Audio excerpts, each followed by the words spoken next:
हम कथा सुनाते राम सकल गुण धाम की। हम कथा सुनाते राम सकल गुण धाम की। ये रामायण है पुण्य कथा श्री राम की। ये रामायण है पुण्य कथा श्री राम की। जम्बूदीपे भरत खंडे आर्यावर्ते भारतवर्षे एक नगरी है विख्यात अयोध्या नाम की। यह जन्म भूमि है परम पूज्य श्री राम की। यह जन्म भूमि है परम पूज्य श्री राम की। यह रामायण है पुण्य कथा श्री राम की। यह रामायण है पुण्य कथा श्री राम की। श्रीमद् वाल्मीकि रामायण भारत का स्वर्णिम महाकाव्य। 34वां सर्ग। रावण के पूछने पर शूरपणखा का उससे राम, लक्ष्मण और सीता का परिचय देते हुए सीता को भार्या बनाने के लिए उसे प्रेरित करना। शूरपणखा को इस प्रकार कठोर बातें कहती देख मंत्रियों के बीच में बैठे हुए रावण ने अत्यंत कुपित होकर पूछा, राम कौन है? उसका बल कैसा है? रूप और पराक्रम कैसे हैं? अत्यंत दुस्तर दंडकारण्य में उसने किस लिए प्रवेश किया है? राम के पास कौन सा ऐसा अस्त्र है जिससे वे सब राक्षस मारे गए तथा युद्ध में खरदूषण और त्रिशिरा का भी सहार हो गया? मनोहर अंग वाली शूरपणखे, ठीक ठीक बताओ, किसने तुम्हें कुरूप बनाया है? किसने तुम्हारी नाक और कान काट डाले हैं? राक्षसराज रावण के इस प्रकार पूछने पर वह राक्षसी क्रोध से अचेत सी हो उठी। तदंतर उसने श्रीराम का यथावत परिचय देना आरंभ किया। भैया, श्री रामचंद्र राजा दशरथ के पुत्र हैं। उनकी भुजाएं लंबी, आंखें बड़ी बड़ी और रूप कामदेव के समान है। ये चीर और काला मृगचर्म धारण करते हैं। श्रीराम इंद्रधनुष के समान अपने विशाल धनुष को, जिसमें सोने के छल्ले शोभा दे रहे हैं, खींचकर उसके द्वारा महाविशैले सर्प के समान तेजस्वी नाराजों की वर्षा करते हैं। वे महाबली राम युद्धस्थल में कई धनुष खींचते, कई भयंकर बाण हाथ में लेते और कब उन्हें छोड़ते हैं यह मैं नहीं देख पाती थी।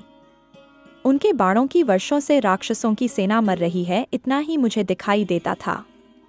जैसे इंद्र मेघ द्वारा बरसाए गए ओलों की वृष्टि से अच्छी खेती चौपट हो जाती है, उसी प्रकार राम के बाणों से राक्षसों का विनाश हो गया।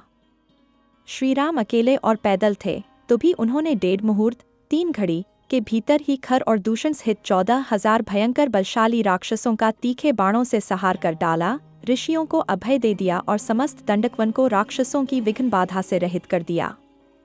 आत्मज्ञानी महात्मा श्रीराम ने स्त्री का वध हो जाने के भय से एकमात्र मुझे किसी तरह केवल अपमानित करके ही छोड़ दिया। उनका एक बड़ा ही तेजस्वी भाई है जो गुण और पराक्रम में उन्हीं के समान है। उसका नाम है लक्ष्मण। वह पराक्रमी वीर अपने बड़े भाई का प्रेमी और भक्त है। उसकी बुद्धि बड़ी तीक्ष्ण है। वह अमर्षशील, दुर्जय, विजयी तथा बलविक्रम से संपन्न है। श्रीराम का वह मानो दाहिना हाथ और सदा बाहर विचरने वाला प्राण है। श्रीराम की धर्मपत्नी भी उनके साथ है। वह पति को बहुत प्यारी है और सदा अपने स्वामी का प्रिय तथा हित करने में ही लगी रहती है। उसकी आंखें विशाल और मुख पूर्ण चंद्र के समान मनोरम है। उसके केश, नासिका, उग्र तथा रूप बड़े ही सुंदर तथा मनोहर हैं। यह यशस्विनी राजकुमारी इस दंडकवन की देवी सी जान पड़ती है और दूसरी लक्ष्मी के समान शोभा पाती है। उसका सुंदर शरीर तपाए हुए सुवर्ण की कांति धारण करता है, नख ऊंचे तथा लाल है। वह शुभ लक्षणों से संपन्न है। उसके सभी अंग सुडौल हैं और कटिभाग सुंदर तथा पतला है। वह विदेहराज जनक की कन्या है और सीता उसका नाम है। देवताओं, गंधर्व, यक्षों और किन्नरों की स्त्रियों में भी कोई उसके समान सुंदरी नहीं है। इस भूतल पर वैसी रूपवती नारी मैंने पहले कभी नहीं देखी थी। सीता जिसकी भार्या हो और वह हर्ष में भरकर जिसका आलिंगन को समस्त लोकों में उसी का जीवन इंद्र से भी अधिक भाग्यशाली है। उसका शील स्वभाव बड़ा ही उत्तम है। उसका एक एक अंग स्तुत्य एवं स्पृहणीय है। उसके रूप की समानता करने वाली भूमंडल में दूसरी कोई स्त्री नहीं है। वह तुम्हारे योग्य भार्या होगी और तुम भी उसके योग्य श्रेष्ठ पति होगे। महाबाहो, विस्तृत जघन और उठे हुए पुष्टकुचों वाली उस सुमुखी स्त्री को जब मैं तुम्हारी भायां बनाने के लिए ले आने को उद्यत हुई, तब क्रूर लक्ष्मण ने मुझे इस तरह कुरूप कर दिया। पूर्ण चंद्रमा के समान मनोहर मुख वाली विदेहराज कुमारी सीता को देखते ही तुम कामदेव के बाणों के लक्ष्य बन जाओगे। यदि तुम्हें सीता को अपनी भार्या बनाने की इच्छा हो तो शीघ्र ही श्रीराम को जीतने के लिए यहाँ अपना दाहिना पैर आगे बढ़ाओ। राक्षसराज रावण, यदि तुम्हें मेरी यह बात पसंद हो तो निशंक होकर मेरे कथनानुसार कार्य करो। महाबली राक्षसेश्वर, इन राम आदि की असमर्थता और अपनी शक्ति का विचार करके सर्वांग सुंदरी सीता को अपनी भार्या बनाने का प्रयत्न करो, उसे हर लाओ। श्री राम ने अपने सीधे जाने वाले बाणों द्वारा जनस्थान निवासी निशाचरों को मार डाला और खर तथा दूषण को भी मौत के घाट उतार दिया। यह सब सुनकर और देखकर अब तुम्हारा क्या कर्तव्य है, इसका निश्चय तुम्हें कर लेना चाहिए। 35वां सर्ग। रावण का समुद्र तटवर्ती प्रांत की शोभा देखते हुए पुनः मारीच के पास जाना। शूर्पणखा की ये रोंगटे खड़ी कर देने वाली बातें सुनकर रावण मंत्रियों से सलाह ले अपने कर्तव्य का निश्चय करके वहां से चल दिया। उसने पहले सीताहरण रूपी कार्य पर मन ही मन विचार किया, फिर उसके दोषों और गुणों का यथावत ज्ञान प्राप्त करके बलाबल का निश्चय किया। अंत में यह स्थिर किया कि इस काम को करना ही चाहिए। जब इस बात पर उसकी बुद्धि जम गई, तब वह रमणीय रथशाला में गया। गुप्त रूप से रथशाला में जाकर राक्षसराज रावण ने अपने सारथी को यह आज्ञा दी कि मेरा रथ जोतकर तैयार करो। सारथी शीघ्रतापूर्वक कार्य करने में कुशल था। रावण की उपर्युक्त आज्ञा पाकर उसने एक ही क्षण में उसके मन के अनुकूल उत्तम रथ जोतकर तैयार कर दिया। यह रथ इच्छानुसार चलने वाला तथा सुवर्णमय था। उसे रत्नों से विभूषित किया गया था। उसमें सोने के साजबाजों से सजे हुए गधे जुते थे, जिनका मुख पिशाचों के समान था। रावण उस पर आरूढ़ होकर चला। वह रथ में गर्जना के समान गंभीर घरघर ध्वनि फैलाता हुआ चलता था। उसके द्वारा वह कुबेर का छोटा भाई श्रीमान राक्षसराज रावण समुद्र के तट पर गया। उस समय उसके लिए सफेद चवर से हवा की जा रही थी। सिर के ऊपर श्वेत छत्र तना हुआ था। उसकी कांति स्निग्ध वैदूर्यमणि के समान नीली या काली थी। वह पक्के सोने के आभूषणों से विभूषित था। उसके 10 मुख, 10 कंठ और 20 भुजाएं थीं। उसके वस्त्राभूषण आदि अन्य उपकरण भी देखने ही योग्य थे। देवताओं का शत्रु और मुनीश्वरों का हत्यारा वह निशाचर 10 शिखरों वाले पर्वतराज के समान प्रतीत होता था। इच्छानुसार चलने वाले उस रथा पर आरूढ़ हो राक्षसराज रावण आकाश में विद्युन मंडल से घिरे हुए तथा वक्पंक्तियों से सुशोभित मेघ के समान शोभा पा रहा था। पराक्रमी रावण पर्वतयुक्त समुद्र के तट पर पहुंचकर उसकी शोभा देखने लगा। सागर का वह किनारा नाना प्रकार के फल फूल वाले सहस्रों वृक्षों से व्याप्त था। चारों ओर मंगलकारी शीतल जल से भरी हुई पुष्करणियां और वेदिकाओं से मंडित विशाल आश्रम उस सिंधु तट की शोभा बढ़ा रहे थे। कहीं कदलीवन और कहीं नारियल के कुछ शोभा दे रहे थे। साल, ताल, तमाल तथा सुंदर फूलों से भरे हुए दूसरे दूसरे वृक्ष उस तट प्रांत को अलंकृत कर रहे थे।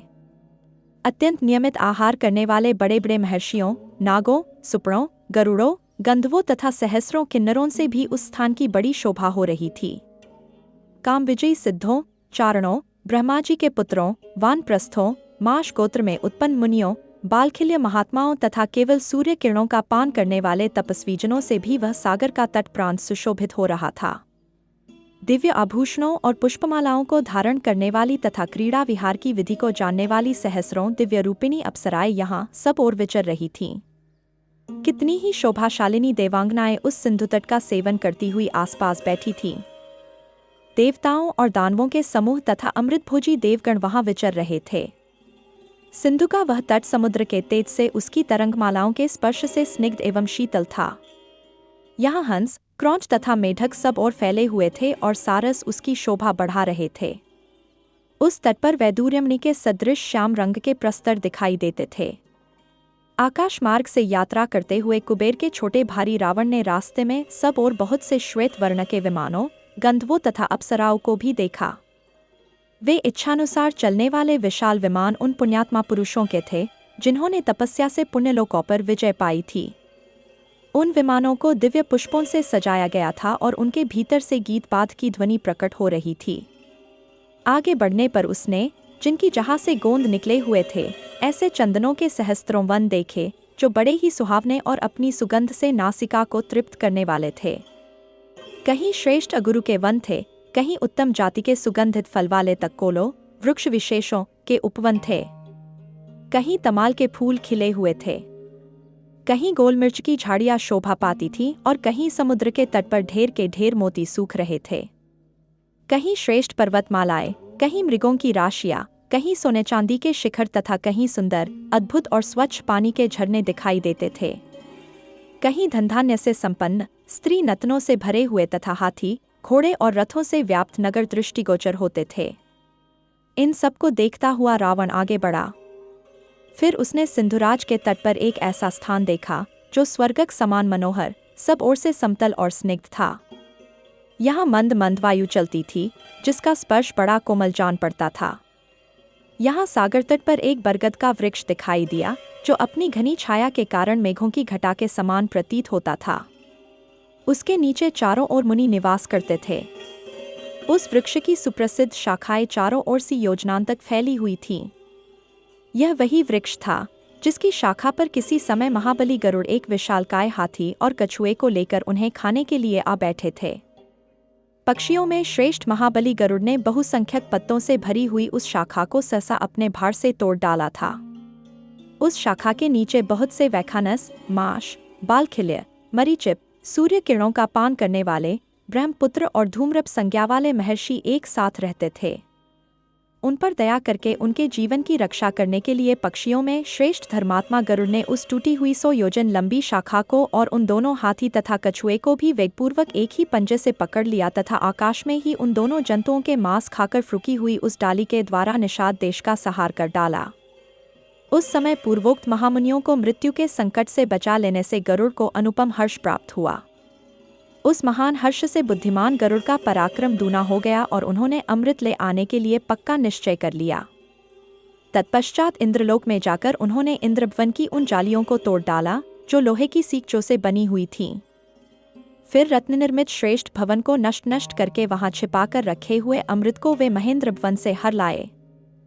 गरुड़ के द्वारा तोड़ी हुई डाली का वह चिन्ह उस बरगद में उस समय भी मौजूद था। उस वृक्ष का नाम था सुभद्रवट।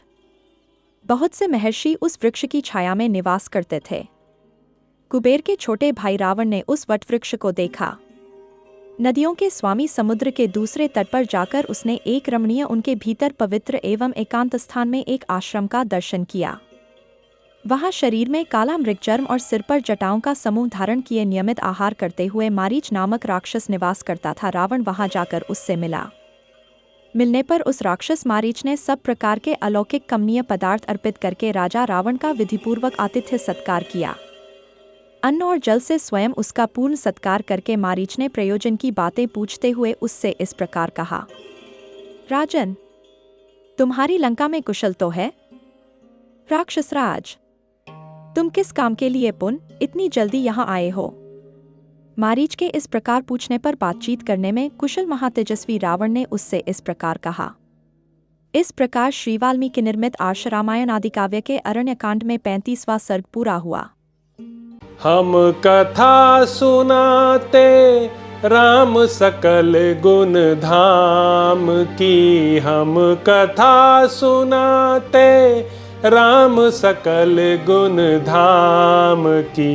ये रामायण है पुण्य कथा श्री राम की, ये रामायण है पुण्य कथा श्री राम की। जम्बूदीपे भरत खंडे आर्यावर्ते भारत वर्षे एक नगरी है विख्यात अयोध्या नाम की।